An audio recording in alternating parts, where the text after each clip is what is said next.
আপোনালোকক প্ৰণাম জনাইছোঁ। আজি মই দুনু ব্লকৰ আন এটা ব্লকলৈ আপোনালোকক স্বাগতম জনাইছোঁ। আজি মই দেশীয় পিটিকা আমাৰ মাছেৰে বেজগাজ কেনেকৈ পিটিকা বনাব পাৰি তাকে আপোনালোকক দেখুৱাম বুলি ভাবিছোঁ। এয়া বেজগাজ এনেকৈ লৈছোঁ আৰু এইখিনি মই জুইত জ্বলাই দিছোঁ আৰু এইখিনি মাছ এই খৰিকাত কিবা কৰি শিঙি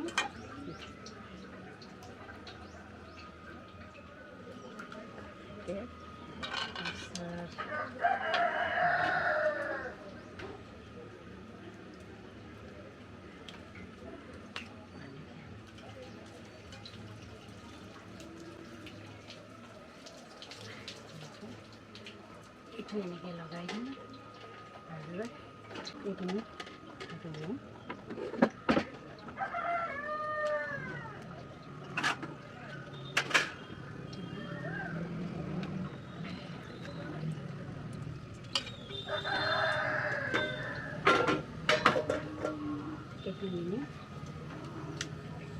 হৈ যোৱাৰ পাছত আপোনালোকক মই কেনেকৈ দেখুৱাম, কেনেকৈ পিটিকা বনাম আপোনালোক চাই থাকিব।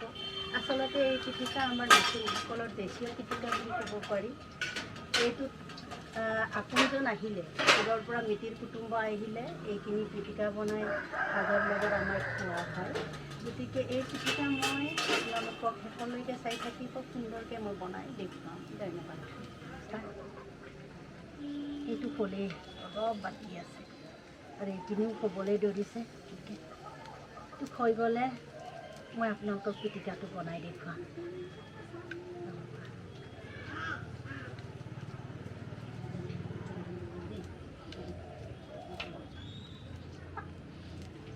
এতিয়া লৈছোঁ, তাৰপিছত এয়া মাছখিনি সিজি আহিছে।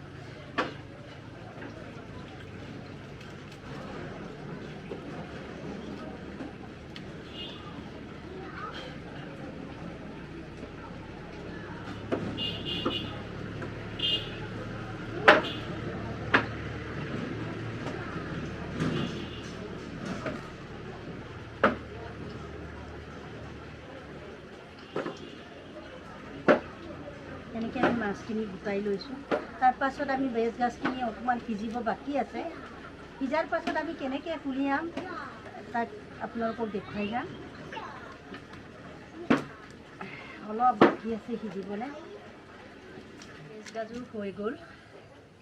এই বেজগাজৰ এই পুৰা অংশখিনি আমি এনেকৈ গোটাই লওঁ।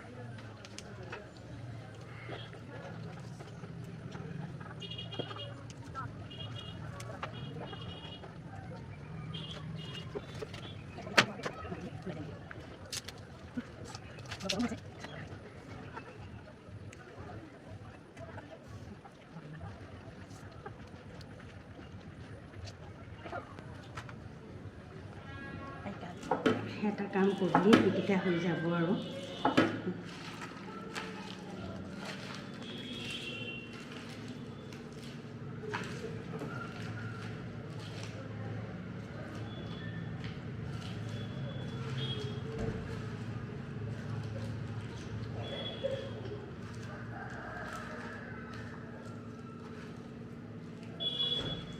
আমাৰ মিচিঙৰ জাতীয় পিটিকা বুলি ক'ব পাৰি।